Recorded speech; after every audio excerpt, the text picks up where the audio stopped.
来看台北的指南宫早起做3件，行政院副院长郑文灿、新北市长侯友宜、民众党的总统参选人郭文德拢有到场。针对做兵的议题，侯友宜是强调讲，若需要搁改做兵只要做4个月，前提是爱两岸和平稳定。郭文德嘛批评讲，国家的安全袂当慢草啊来切方向，政策变来变去会变做笑话。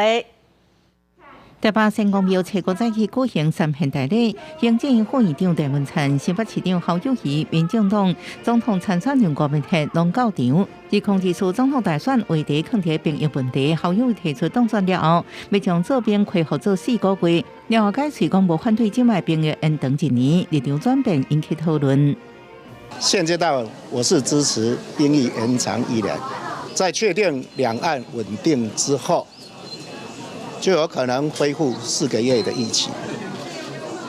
我的论述不但很清楚，这段时间有人刻意扭曲误解、带风向。这个开什么玩笑？这个国家战略方向，你知道？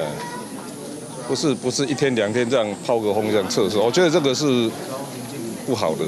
郭文德批评国家安规，明知考虑选票，物件改来改去，真作笑话。不过最近侯友宜民调价码传出中常会议的串联的换人，国民党主席朱立伦严正反驳，绝对不可能，绝无可能，也不必炒作。我们全党一定是目标一致，大家要团结努力。面对换人声音，侯友宜强调，家己是党政调的候选人，树头徛好在，唔惊树尾做风台。